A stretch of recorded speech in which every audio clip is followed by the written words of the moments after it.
TG24 న్యూస్కి స్వాగతం. హసన్పర్తి మండల కాంగ్రెస్ పార్టీ అధ్యక్షులు పోరెట్టి మహేందర్ రెడ్డి సోమవారం ఏర్పాటు చేసిన విలేకరుల సమావేశంలో మాట్లాడుతూ బీఆర్ఎస్ నాయకులు అధికారం కోల్పోయి మతి భ్రమించి బడ్జెట్పై అవాకులు చవాకులు మాట్లాడుతున్నారని ఘాటుగా విమర్శించారు.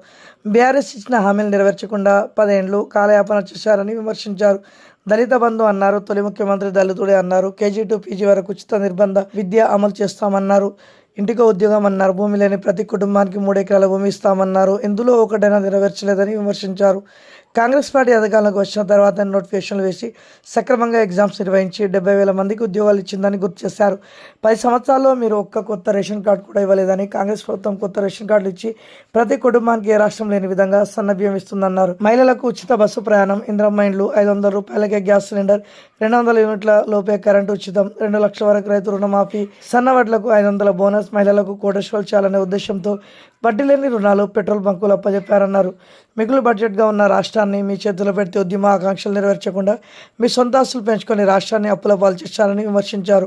ఈ విలేకరుల సమావేశంలో ఆత్మకూరు వ్యవసాయ market vice chairman Thangellapalli Tirupati, మండల సర్పంచ్ల ఫోరం అధ్యక్షులు చల్ల రాకేష్ రెడ్డి, డివిజన్ అధ్యక్షులు కనపర్తి కిరణ్, మండల మహిళా ఉపాధ్యక్షులు బత్తుల స్వాతి, కాంగ్రెస్ పార్టీ సీనియర్ నాయకులు వీసం సురేందర్ రెడ్డి, నాగారం సర్పంచ్ లావణ్య సంతోష్, సీతారాం నగర్ సర్పంచ్ రమేష్ యాదవ్, పుల్ల రవీందర్, ఆర్ఎల్ఈ వెంకటస్వామి, మండల సోషల్ మీడియా కోఆర్డినేటర్ బిగుల్లా సురేష్, పెద్దమ్మ నరసింహారాములు, డైరెక్టర్లు గర్గే రాజు, పెద్దమ్మ జితేందర్, అశోక్, కాంగ్రెస్ పార్టీ నాయకులు తదితరులు పాల్గొన్నారు.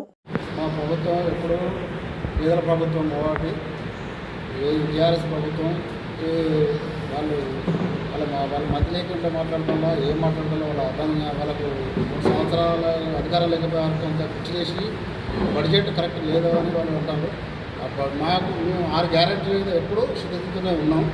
ఉచిత విద్యుత్ కానీ, బస్సు ఫ్రీ కానీ, రైతు భరోసా కానీ, 500 రూపాయలు రైతులకు బోనస్ కానీ, సన్న బియ్యం కానీ, 200 యూనిట్లు కానీ,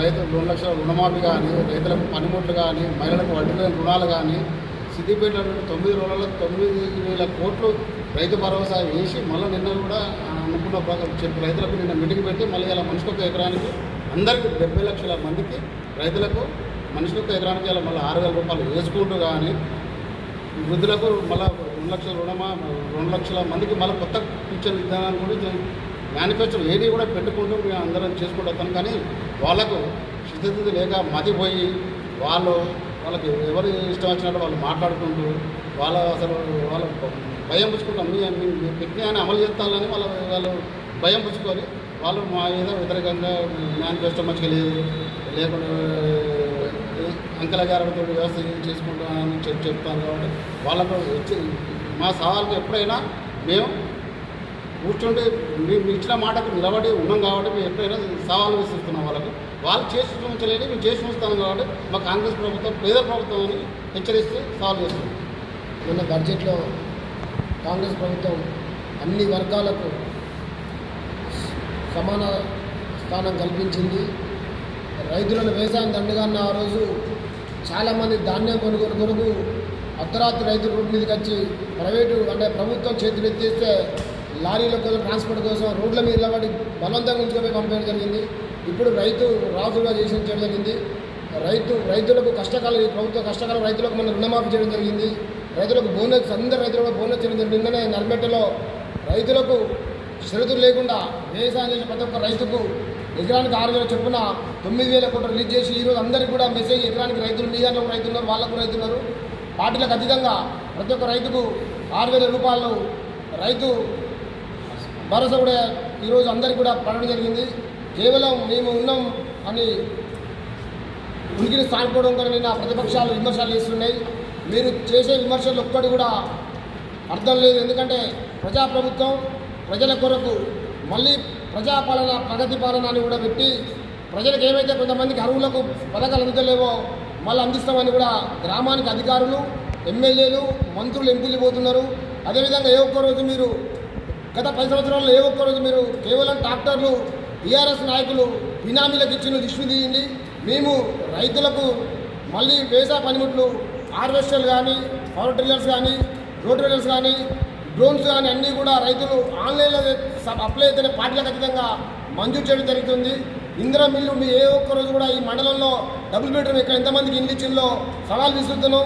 కాంగ్రెస్ ప్రభుత్వం వచ్చిన తర్వాత అసన్పర్తిలో సుమారు మండల హెడ్ క్వార్టర్లు అంటే ఈ మండలానికి ఒక 500 ఇల్లు ఇస్తే మా మండల హెడ్ క్వార్టర్లే ఒక 150 ఇండ్లు మంజూరు చేయడం జరిగింది. నిన్ననే 2-3 గృహప్రవేశం కూడా హెడ్ క్వార్టర్లో నిన్ననే చేసుకోవడం జరిగింది. పార్టీలకు ఖచ్చితంగా ఇందిరా మిల్లు కూడా పార్టీలకు ఖచ్చితంగా అందరూ చాలామంది నిరుపేదలకు ఇవ్వడం జరుగుతుంది.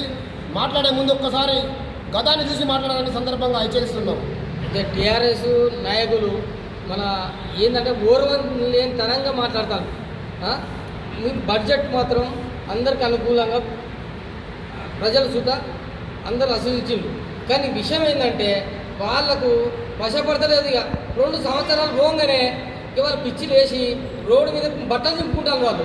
ఇక ఏమనకుండా ఇట్లా పిచ్చి పిచ్చి రాతలు రాసుకుంటా పిచ్చోళ్ళు లెక్క ఏమో ఇక ఇప్పుడు అల్లం పోయినోడు ఇల్లు పోయినోడు అందరూ దాచేదని తయారయ్యలు మోపైళ్ళు ఏదో ఇంత తాగుతాళ్ళు ఇక తాగి ఇట్లా కాంగ్రెస్ గవర్నమెంట్ మీద ఇన్ని పథకాలు పెట్టినాక సుధా మమ్మల్ని బదనాం చేసుకుంటూ గవర్నమెంట్ని బదనాం చేస్తుంది.